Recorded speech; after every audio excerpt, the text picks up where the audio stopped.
कोमलं भजे ये गुरुपादपङ्कजं भजे ये गुरुविद्यारूपं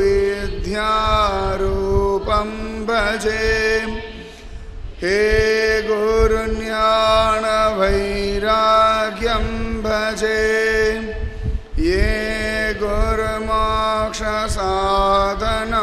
भजे ये गुरुवेदारूपं भजे ये गुरुवेदात्मस्मरणं भजे ये गुरुसकल सौभाग्यं भजे उन्दिपूत उत्तमने वाळि उयर्वेदनायकने वाळि उलाळन्दमायवने वाळि ओदिये उणर्तिय नायकने वाळि वित्तिल्ला பொருளே வாழி விந்தையே வந்தாய் நீ வாழி ஒப்பில்லாமாயவனே வாழி உலகளந்தோனே என் குருவே சரணம் கஸ்தூரிதிலகம் லலாடபடலே वक्षस्थले कौस्तुभं नासाग्रे नभमौक्तिकं करतले वेणुं करे कङ्गणं सर्वाङ्गे हरिचन्दनं च कलयन् कण्ठे च मुक्तावलिं गोपस्त्री गोपालचूडामणि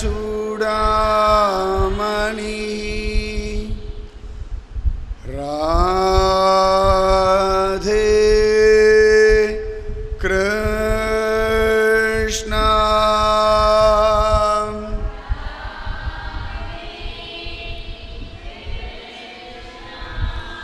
राधे कृष्ण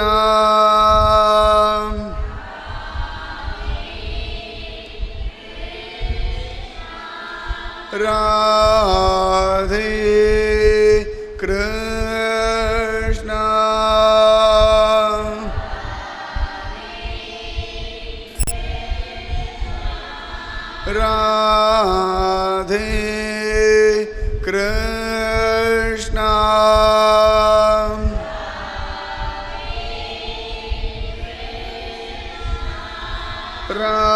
राधे कृष्ण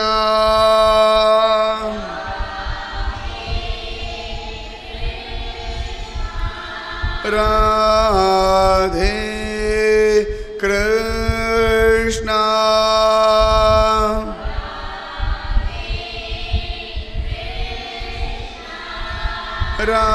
राधे कृष्ण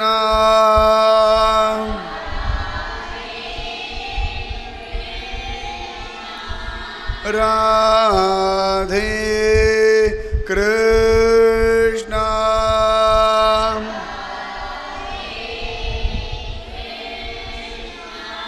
राधे कृष्ण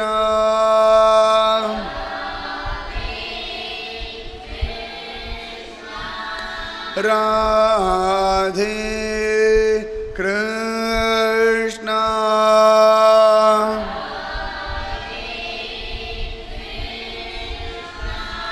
राधे राधे कृष्ण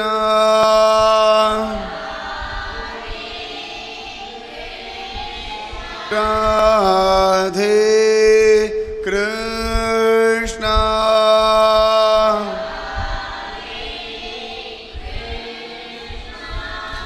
राधे कृष्ण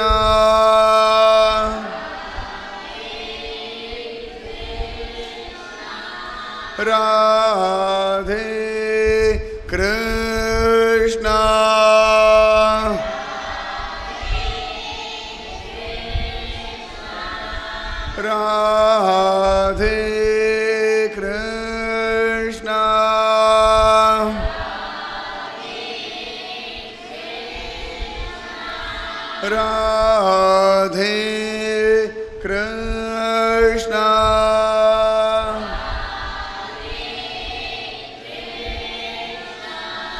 राधे कृष्ण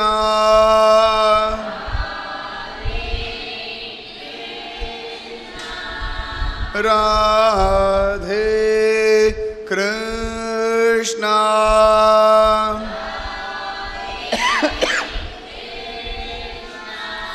राधे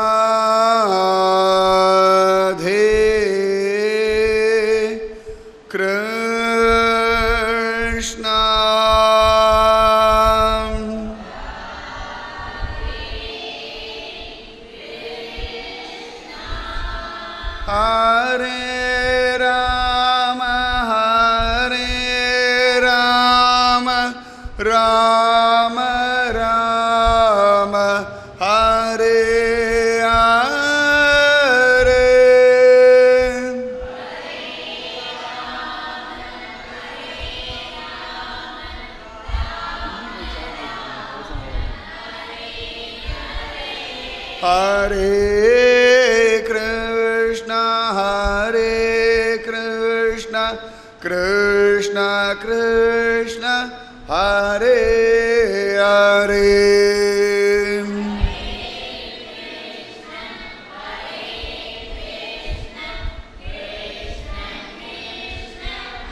हरे Ram Ram Ram Hare Hare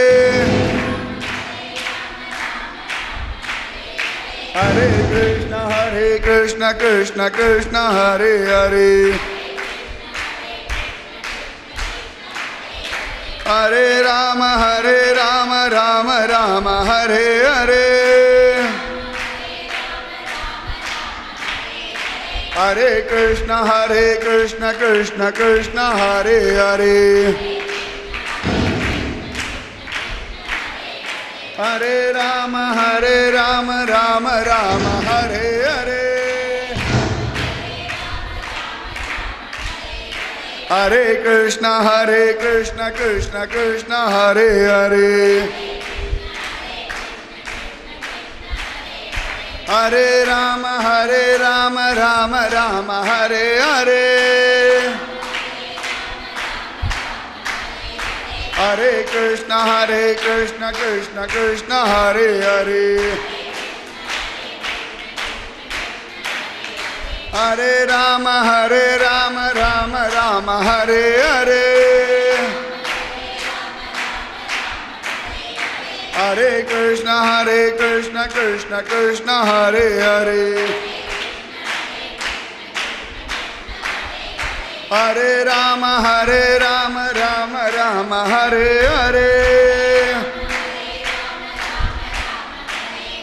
Hare Krishna Krishna Krishna Hare Hare. Hare Rama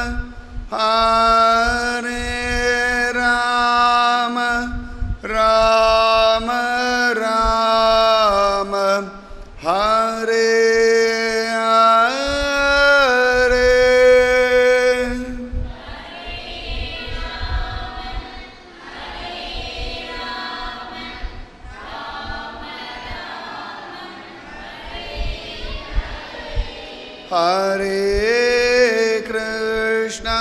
Hare Krishna Krishna Krishna Hare Hare.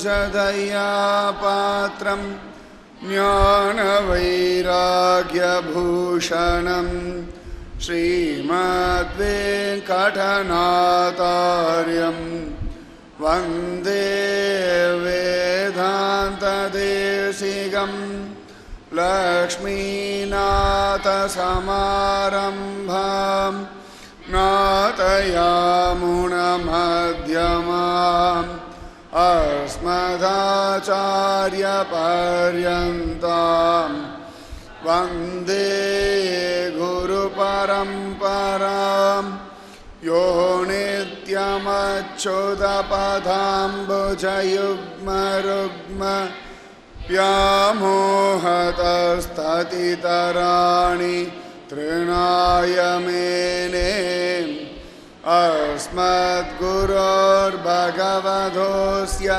Dayaika Sindhoho Ramanujasya Charanau Sharanam Prabhadye Budam Sharasya Mahadahvaya Bhattanatha Shri Bhakti Sara Kulasekaram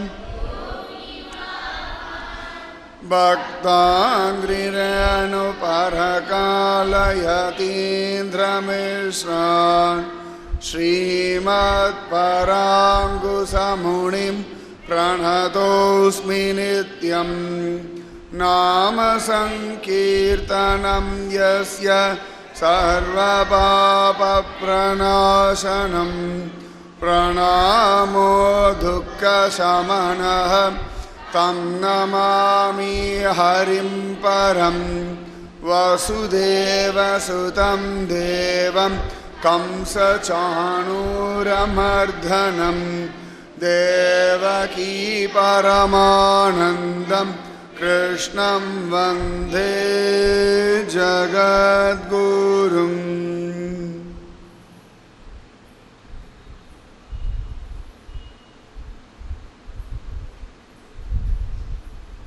ஓடி ஓடி பல்பிறப்பும் பிறந்து மற்றோர் தெய்வம் பாடியாடி பல்படிகால் வழியேறிக் கண்டீர் கூடி நின்று வானவர் ஏத்த திருக்குருகூர் அதனுள் ஆடு புட்கொடி ஆதிமூர்த்திக்கு அடிமை புகுவதுவே கண்ணினும் சிறுத்தாம்பினால் கட்டுண்ண பண்ணிய பெருமாயன் என்னப்பனில் நன்னி தென்குருகூர் நம்பி என்னக்கால் அன்னிக்கும் அமுதூரும் என்னாவுக்கே நாவினால் நவிற்று இன்பமெய்தினேன் மேவினேன் அவன் பொன்னடி மெய்மையே தேவு மற்றறியேன் குருகூர் நம்பி பாவினின் இசை பாடித் திரிவனே. பற்பமனத்திகள் பைங்கழல் உந்தன் பல்லவமே விரலும் பாவனமாகிய பைந்துவராடை பதிந்த மருங்கழகும் முப்புரி நூலோடு முன்கையிலேந்திய முக்கோல் தன்னழகும் முன்னவர் தந்திடு மொழிகள் நிறைந்திடு முறுவல் நிலாவழகும் கற்பகமே விழி கருணை பொழிந்திடு கமலக் கண்ணழகும் காரிசுதன்கள் சூடிய முடியும் கணநர்ச்சிகை முடியும் எப்பொழுதும் எதிராசன் வடிவழகு என் இதயத்துளதார். இல்லை எனக்கெதிரி, இல்லை எனக்கெதிரி, இல்லை எனக்கெதிரே.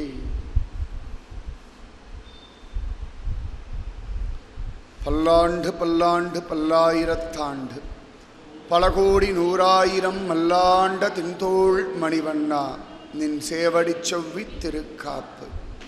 அடியோமோடும் நின்னோடும் பிரிவின்றி ஆயிரம் பல்லாண்டு வடிவாய் நின்வளமார்பினில் வாழ்கின்ற மங்கையும் பல்லாண்டு வடிவார் சோதி வளத்துறையும் சுடராழியும் பல்லாண்டு படைபோர் புக்கும் இழங்கும் அப்பாஞ்ச சந்நியமும் பல்லாண்டே. ஓங்கி உலகளந்த உத்தமன் பேர்பாடி நாங்கள் நம்பாவைக்கு சாற்றி நீர் ஆடினார். தீங்கின்றி நாடெல்லாம் திங்கள் மும்மாறி பெய்து ஓங்கு பெருஞ்சென்னல் ஊடு கயலுகள பூங்குவளை போதில் பொறிவண்டு கண்படுப்ப தேங்காதே புக்கிருந்து சீர்த்த முளைபற்றி வாங்க குடம் நிறைக்கும் வள்ளல் பெரும் பசுக்கள் நீங்காத செல்வம் நிறைந்தேலோர் எம்பாவாய். சமஸ்த ஜீவராசிகளும் சத்கதி அடையணும். இந்துக்களுடைய ஹிருதயத்திலே ஆச்சரியமான தைரியம் சம்பவிக்கணும். எல்லோரும் பக்தியின் ஆழத்தை அனுபவிக்கணும். எல்லோரும் ஞானத்தின் எல்லையை அடையணும். எல்லோருக்கும் வைராக்கியம் சித்திக்கணும். எல்லோருடைய குடும்பமும் சௌக்கியமாக இருக்கணும்.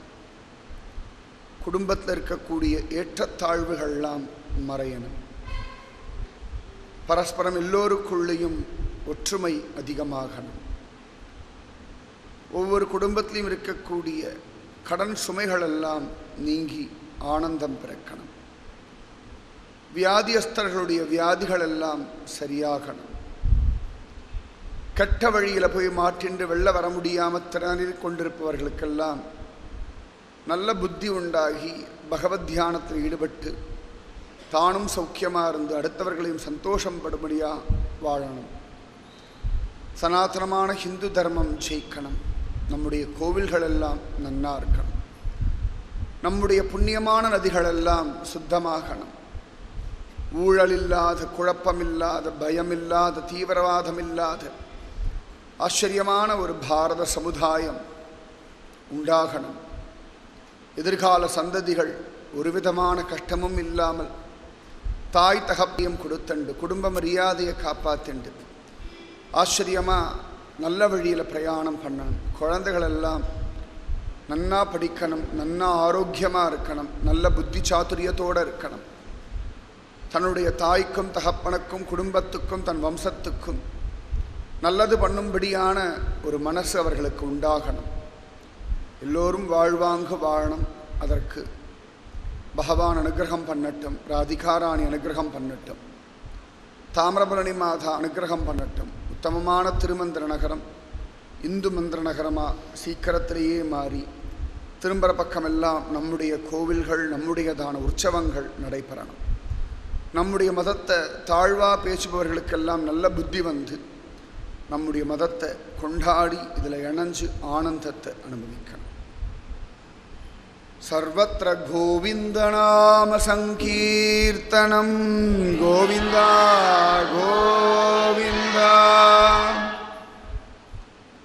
மாயனை மண்ணு வடமதுரை மைந்தனை தூய பெருநீர் யமுனை துறைவனை ஆயர்குலத்தினில் தோன்றும் அணிவிளக்கை தாயை குடல் விளக்கம் செய்த தாமோதரனை தூயோமாய் வந்து நாம் தூமலர் தூவித் தொழுது வாயினால் பாடி மனத்தினால் சிந்திக்க போய பிழையும் புகுதருவான் நின்றனவும் தீயினில் தூசாகும் செப்பேலோர் எம்பாவாய். அகிலாண்ட கோடி பிரம்மாண்ட நாயகன், சர்வலோக ரக்ஷகன், சர்வலோக சரண்யன், சாட்சாத் ஸ்ரீஹப்பதியான பகவான் சகல ஜீவராசிகளுக்குள்ளும் அந்தர்யாமியாக இருக்கான். ஜடப்பொருள், உயிருள்ள பொருள் அப்படின்னு பேதமில்லாதபடி எல்லாவற்றிலும் பகவான் அற்புதமாக நீக்கமர நிறைஞ்சிருக்கான். அந்த பகவானுடைய காருண்யத்தை அனுபவிக்கணும். அந்த பகவான் நம்மிடத்துல அத்தனை தூரம் பிரியமாக இருக்கான். உலகத்தில் நம்ம இடத்துல பல பேர் பிரியமாக இருக்கார்கள். ஆனால் அந்த பிரியமெல்லாம் நிரந்தரமானது அப்படின்னு நம்ம ஒரு வாக்குறுதி தர முடியாது. ஒரு தகப்பன் இருக்கான், தன் குழந்தையின் இடத்துல நல்ல பிரியமாக இருக்கான். அதே அந்த குழந்தை கெட்ட வழியில் போயிடுத்து, அதனால் அந்த தகப்பனுக்கு ஒரு அவமானம் அப்படின்னா டக்குன்னு அந்த குழந்தைய விட்டுடுவார்கள். இது லோகத்தில் பார்க்குறோம். இல்லாட்டி ஒரு நண்பன் இருக்கான், ஏதோ அவனுக்கு பிடிக்கலை அப்படின்னா டக்குன்னு அந்த பிரியம் மாறி போயிடும். பல சந்தர்ப்பங்களில் இந்த உலகத்தில் இருக்கக்கூடிய அன்பு தோத்து போயிடுறது. உலகத்தில் இருக்கிற அத்தனை கோடி ஜனங்களும் நம்மிடத்தில் அன்பு செலுத்துறதுன்றது இயலாத காரியம். நம்மளை பார்த்தாலே சில பேருக்கு பிடிக்காது, ஏன்னு நம்ம காரணமே சொல்ல முடியாது. நம்மளை பார்த்தாலே அவர்களுக்கு என்னமோ பண்ணும். நமக்கு அந்த மாதிரி தானே, சில பேரை பார்த்தா பிடிக்கிறது இல்லை. ஆனால் உலகமே நம்மிடத்தில் பிரியம் காட்டினா அப்படி இருக்கும். உலகத்திற்கு சமஸ்த ஜீவராசிகள், உலகத்தில் நம்ம காண கிடைக்கக்கூடிய மனுஷர்கள், பணம் பொருள் பதவி இதெல்லாம் விட்டுவிட்டு நமக்காகவே நம்மிடத்தில் அன்பு செலுத்தினா அப்படி இருக்கும். பழக்கம் இல்லை நமக்கு. சரியாக சொல்லணும்னா ஏதோ ஒரு காரணத்தை கொண்டு தான் நம்மிடத்தில் அன்பு செலுத்துபவர்கள் உண்டே ஒழிய நமக்காக நம்மிடத்தில் அன்பு செலுத்துறதுன்றது ரொம்ப துர்லபமான விஷயம். ஆனால் அந்த மாதிரி ஒரு அன்பு உண்டு. அது தெய்வத்துடைய அன்பு. நமக்காக நம்மிடத்தில் ஒரு அன்பு, வேற காரணமே கிடையாது. இவன் என் பக்தன் அப்படின்றதுக்காக ஒரு அன்பு, என்னை பக்தி பண்ணலேன்றதுக்காக அவன் மேலே வெறுப்பு கிடையாது. அதுதான் தெய்வத்துடைய பலம். உலகத்தில் அந்த அன்பின் எல்லையை பார்க்கணும் அப்படின்னு ஆச்சரியமாக ஆசைப்படுறோம் இல்லையா? அந்த அன்பின் எல்லை தான் கிருஷ்ணன்.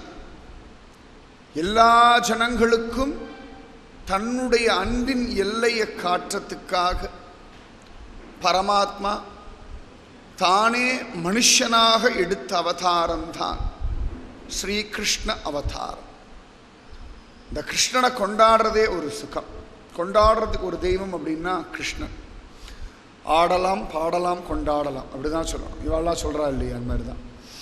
ஆடலாம் பாடலாம் கொண்டாடணும் அப்படின்னா கிருஷ்ணன். அதுவும் இந்த சமயத்துலலாம் பார்க்கணும், மதுரா துவாரகா பிருந்தாவனெல்லாம் ஒரே கோலாகலமாக குதூகலமாக இருக்கும். எங்கள் கிருஷ்ணனோட பிறந்த நாள் அப்படின்னு அங்கே ஒரு ஆனந்தம் தொத்தின்றுடும். எப்படி தமிழ்நாட்டிலெல்லாம் தூத்துக்குடி திருநெல்வேலி மாவட்டம்லாம் பார்த்தா பொங்கல் வர்றது அப்படின்னா ஒரு ஊர்லேயே ஒரு அந்த மகிழ்ச்சி, ஒரு ஆரவாரம் இருக்கும் ஜனங்களிடத்தில். அது ட்ரெயினாக இருக்கட்டும், பஸ்ஸாக இருக்கட்டும், கடை வீதிக்கு போனால் கூட ஜே ஜே ஜே ஜே ஜேன்னு அந்த பொங்கல் வந்துடுத்து அப்படின்னா அது ஒரு பெரிய ஒரு குதூகலம். அதே சென்னை பக்கம் அந்த பக்கம்லாம் போயாச்சுன்னா தீபாவளி வர்றதுன்னா ஒரு குதூகலம், இவ்வளோதான் நமக்கு தெரியும். ஆனால் பிருந்தாவனில் கிருஷ்ண ஜெயந்தி ஜன்மாஷ்டமி அப்படின்னாலே ஒரு குதூகலம், ஒரு ஆனந்தம். தன் வீட்டில் ஒரு விசேஷம். ஜெயந்தி அப்படின்றது, ஜன்மாஷ்டமின்றது தன்னுடைய குடும்ப நிகழ்ச்சி. அப்படித்தான் பிருந்தாவனத்தில் இருக்கிறவர்களுக்கு எல்லாமே பழக்கம். அது நிஜமாவே ஒரு குதூகலமான ஒரு அனுபவம். அந்த கண்ணனை கொண்டாடி அனுபவிக்க நமக்கு தெரிய மாட்டேங்கிறது. எல்லையில்லாத அன்புடையவன் பகவான். அதனால தான் ஆண்டாள் சொல்றா, மாலாய் பிறந்த நம்பி அப்படின்னு சொல்றா. அதாவது அன்பின் எல்லை, அன்பின் உருவம் அப்படின்னா பகவான் கண்ணன். அவனை அனுபவிக்கணும். அவனை யார் அனுபவிக்கிறாளோ அவர்களுக்கு உலகத்தில் இருக்கக்கூடிய சகலவிதமான அன்பும் தேடிண்டு வந்துடும். பாம்பு கூட அன்பு செலுத்தும், மாடுகள் கூட அன்பு செலுத்தும். கண்ணனல்லால் தெய்வமில்லை அப்படின்னு பெரியவர்கள்லாம் சொல்றான். அத்தனை விசேஷமானவன் கண்ணன். ஏன் கிருஷ்ண பக்தி விசேஷம் அப்படின்னா, பிரளயத்தில் ஸ்வயம் கண்ணன் மட்டும்தான் ஆளிலையில் மிச்சப்பட்டு கிடக்கிறான். இந்த உலகம் எல்லாம் இல்லாமல் போயிடுறது, ஒவ்வொன்றா காணாமல் போயிடுறது. அதாவது ஆகாசம் கூட இல்லாமல், நமக்கெல்லாம் ஆகாசம் இல்லாமல் நமக்கு தெரியாது. ஆகாசம் கூட இல்லாதபடி ஒரு பாழ் இருள், ஒரு கார் இருள் அப்படியே படாத பாடு படுத்திடும் நம்மளை. அந்த ஒரு கார் இருள, அந்த ஒரு பாழ் இருள பகவான் மட்டும் அந்த பிரளய ஜலத்தில் ஒரு ஆளிலை மேலே தேமேன்னு படுத்துன்னு இருக்கான். அப்போ இந்த உலகத்தில் இருக்கக்கூடிய சமஸ்த ஜீவராசிகளும் பகவானுடையதான நாபிக் கமலத்தில் ரொம்ப சேஃபாக இருக்குது. எப்படி அம்மாவுடைய கர்ப்பத்தில் குழந்தை ரொம்ப ஜாகிரதை அப்பாடான் நிம்மதியாக இருக்கோ, அதுபோல் பகவானுடையதான ஆச்சரியமான நாபியில் சௌக்கியமாக நம்ம எல்லா ஜீவராசிகளும் எல்லாரும் ஒரே இடத்துல தான் வந்திருக்கோம். அத்தனை பேருமே பகவானுடைய நாபிக் கமலத்தில் ஒன்றா இருக்கும். இன்றைக்கி பெரிய கோடீஸ்வரன்னு சொல்கிறோம், ஒன்றுமே இல்லாத பரதேசின்னு சொல்கிறோம். 2 ஜீவனும் பிரளய காலத்தில் பகவானுடைய நாபியில் தான் இருந்தது. நீ நிறைய படிப்பு படித்தவர்கள் இருக்கா, ஒன்றுமே படிக்காதவர்கள் கை நாட்டுன்னு சொல்லுவோமே அவர்களும் உண்டு. ஆனால் அந்த 2 ஜீவனுமே பிரளய காலத்தில் பகவானுடைய வயிற்றுக்குள்ளத்தான் இருந்தது. எத்தனையோ அறிவு ஜீவிகள்னு சொல்லுவோம், எத்தனையோ பேரை முட்டாள்கள்னு சொல்லுவோம். 2 பேருமே பகவானுடைய நாபிக் கமலத்தில் தான் இருந்தார்கள். எத்தனையோ பேரை பார்த்து மகாத்மாக்கள் அப்படின்னு சொல்லுவோம், எத்தனையோ பேரை பார்த்து மகா பாபிகள்னு. 2 பேரும் அதே நாபிக் கமலத்தில் தான் இருந்தார். இன்றைக்கி ஆண்கள் பெண்கள் இந்த பாஷை பேசுகிறவன் அந்த பாஷை பேசுகிறவன் சொல்கிறோம், எல்லாருமே அதே நாபிக் கமலம். இன்றைக்கி எத்தனையோ விதமான ஜாதிகள் கணக்கே பண்ண முடியல. அத்தனை ஜாதிகள், அதில் இருக்கக்கூடிய அத்தனை ஜீவாத்மாக்களும் பகவானுடைய நாபிக் கமலத்திலேருந்து வந்தவர்கள் தான். அதனால் இந்த உலகம் முழுக்கவே பகவானுடைய நாபிக் கமலம், பகவானுடைய வயிற்றுக்குள்ளேருந்து ஒரு கமலம் வந்து அதுலேருந்து தான் இந்த உலகம் சிருஷ்டி ஆச்சு அப்படின்னு நம்முடைய வேதம் சொல்கிறது. நம்முடைய வேதம் இதுவரைக்கும் பொய் சொன்னதில்லை, வேதத்துக்கு பொய் சொல்ல தெரியாது. அப்படி ஆச்சரியமானவன் கிருஷ்ணன். அதனால கிருஷ்ண பக்தி அப்படின்றது பிரளயத்தில் கூட இருக்கக்கூடிய ஒரு பக்தி. பிரளயத்தில் கூட அழியாத ஒருத்தனை பிடிக்கிறது தானே உத்தமம். பிரளயத்தில் காணாமல் போகக்கூடிய இந்திரனையோ சந்திரனையோ பிரம்மதேவனையோ பிடிச்ச சுகமில்லை. பிரளயத்திலையும் காணாமல் நம்ம எல்லாம் அவனை மறந்துட்டா கூட அவன் நம்மளை மறக்காமல் இருக்கான் இல்லையா, அதுதான் கிருஷ்ண பக்தியுடைய சாரம். அந்த கிருஷ்ண பக்தி பல பேர் பலவிதமாக பண்ணியிருக்கா. கிருஷ்ண பக்திக்கு ஆண்கள் பெண்கள் வயசானவர்கள் குழந்தைகள் பணக்காரர்கள் ஏழைகள் படித்தவர்கள் படிக்காதவர்கள் எந்த விதமான பேதமும் கிடையாது. ஜாதி முக்கியமில்லை, மதம் முக்கியமில்லை, அழகு முக்கியமில்லை, ரூபம் முக்கியமில்லை, குலம் முக்கியமில்லை, கையில் பணம் முக்கியமில்லை. கிருஷ்ணனிடத்தில் பக்தி பண்ணுறதுக்கு எதுவுமே வேண்டாம். கிருஷ்ண கதையை கேட்டாலே அவனிடத்துல ஒரு பக்தி வந்துடும்.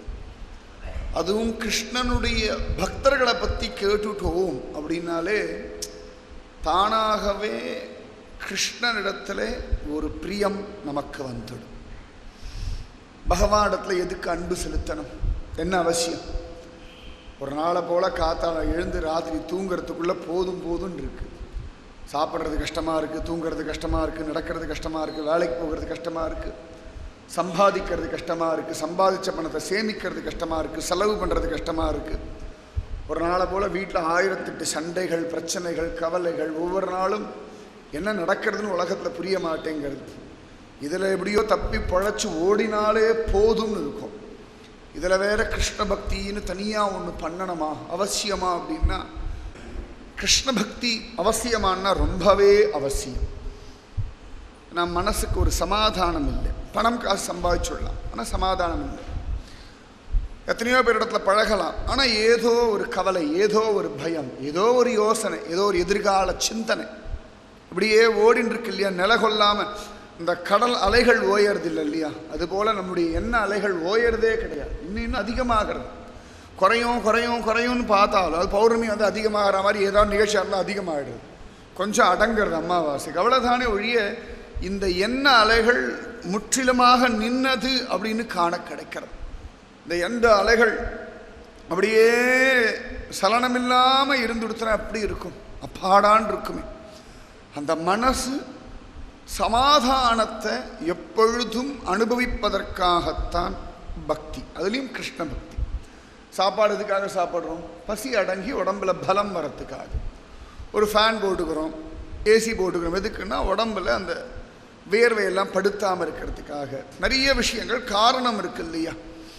அதுபோல மனசுக்கான ஒரு விஷயம்தான் பக்தி. ஏன்னா உடம்புக்கான விஷயங்கள்லாம் நமக்கு யாரும் சொல்லியே தர வேண்டாம். வெயில் காலத்தில் ஏசி போட்டுக்கோ, குளிர் காலத்தில் கம்பளியை போத்திக்கோ அப்படிலாம் நமக்கு யாரும் சொல்லவே வேண்டாம். காலில் கல் குத்துறதா முள் குத்துறதா செருப்பு போட்டுன்னு போலாம் சொல்ல வேண்டிய அவசியமே கிடையாது. நமக்கு நம்ம உடம்பை ரொம்ப ஜாக்கிரதையாக பார்த்துக்க தெரியும். ஆனால் மனசை பார்த்துக்க தெரியலை. மனசுக்கு தான் ரொம்ப பலம் ஜாஸ்தி. ஆனால் மனசு தான் வாழ்க்கையின் ரகசியம். ஆனால் மனசை தான் அந்த பாடுபடுத்திக்கிறோம். நம்ம மனசை எப்படி வச்சுக்கணும்னு சொல்லித்தரத்துக்கு லோகத்தில் ஆள் கிடையாது. அந்த மனசை எப்படி வச்சுக்கணும் அப்படின்னு நமக்கு சொல்லி கொடுக்கறதுக்காகத்தான் கிருஷ்ண பக்தி. மனசு தான் வாழ்க்கையுடைய ரகசியம். யாருமே இல்லைனாலும் சந்தோஷமாக வாழலாம். 10,000 பேர் கூடி நின்னாலும் நிம்மதியாக வாழலாம். கையில் பணமே இல்லைன்னா கூட தைரியமாக இருக்கலாம். பல கோடி ரூபாய் பணம் இருந்தாலும் பணிவோடு இருக்கலாம். இந்த மனசு ஒரு சமநிலையில் இருப்பதற்காகத்தான் பக்தி. ஏன்னா மனசு எல்லாருக்கும் உண்டு. அப்பாவுக்கும் உண்டு, அம்மாவுக்கும் உண்டு, குழந்தைக்கும் உண்டு, பணக்காரனுக்கும் உண்டு, ஏழைக்கும் உண்டு, படித்தவனுக்கும் உண்டு, படிக்காதவனுக்கும் உண்டு, முட்டாளுக்கும் உண்டு, மூல வளர்ச்சி இல்லாத குழந்தைகளுக்கும் உண்டு, பைத்தியக்காரர்களுக்கும் உண்டு. மனசு இவர்களுக்கு இல்லைன்னு யாருக்குமே சொல்ல முடியாது. மகா பாவிக்கும் மனசு உண்டு, புண்ணியவானுக்கும் மனசு உண்டு. அந்த மனசுக்குள்ளே என்ன இருக்குன்னு சத்தியமாக யாருக்குமே தெரியாது. தெய்வத்தை தவிர வேறு யாராலையுமே ஒருத்தருடைய மனதின் ஆழத்தை கண்டுபிடிக்க முடியாது. ஏன்னா யாருக்கும் தைரியம் கிடையாது. யாருக்கும் நுழைஞ்சு பார்க்கக்கூடிய சக்தி இல்லை. முதல்ல தெய்வம், ரெண்டாவது சத்குரு. இப்போ 2 பேரை தவிர நம்ம மனசை யாராலையும் புரிஞ்சுக்க முடியாது. ரொம்பவே கஷ்டம். அந்த மனசு உள்ளுக்குள்ளே இருக்க பகவானுக்கு நன்னா தெரியும். அவன் எங்கேயோ தனியாக வெளியில் இல்லை, அண்டத்தில் இருக்கிறது தான் பிண்டத்தில் இருக்கிறதுன்னு பெரியவர்கள் சொல்லுவார்கள். நம்ம மனசுக்குள்ளே உட்கார்ந்து இருக்கிறதுனால நம்ம மனசுடைய ஆழம், நம்ம மனசுடைய தேவை, நம்ம மனசுடைய வலி, நம்ம மனசுடைய காயம், நம்ம மனசுடைய சந்தோஷம், நம்ம மனசுடைய சமாதானம், இதெல்லாம் தெய்வத்துக்கு ரொம்பவே நல்லா தெரியும். நம்ம சொல்லலையா கைப்புண்ணுக்கு எதுக்கு கண்ணாடி அப்படின்னும் இல்லையா? அந்த மாதிரி தெய்வத்துக்கு நம்ம மனசை பற்றி தெரிஞ்சுக்கிறதுக்கு ஒரு கஷ்டமே கிடையாது. ரொம்ப சாதாரண ஒரு விஷயம். உங்கள் பாஷையில் சொல்லணும்னா, இத்தனை மணிக்கு டிவியில் என்ன ப்ரோக்ராம்னு யாராவது உங்களுக்கு சொல்லணுமா? யாராவது கிளாஸ் எடுக்கணுமா? இத்தனை மணிக்கு ப்ரோக்ராம் அப்படின்னு தானாக தெரியறதா இல்லையா? சின்ன குழந்தைகள் கரெக்டாக சொல்லும், வயசானவர்கள் சொல்லுவா, படித்தவர்கள் சொல்லுவா, படிக்காதவர்கள் சொல்லுவா, இளவட்டங்கள் சொல்லும், எல்லாரும் சொல்கிறோமா இல்லையா? எவ்வளோ சாதாரணமாக ஒரு டிவி ப்ரோக்ராமை பற்றி டக்கு டக்கு டக்கு டக்குன்னு சொல்கிறோமா இல்லையா? அதுபோல அதை விட சுலபமாக தெய்வத்துக்கு நம்முடைய மனசு தெரியும். அந்த மனசு ஒரே நிலைமையில் இருந்துடுத்துன்னா வாழ்க்கையில் எல்லா சந்தர்ப்பங்கள்லையும் நிச்சயமாக ஆனந்தமாக இருக்க முடியும். ஆனந்தத்தை தேடிட்டு தான் எல்லாரும் ஓடும்.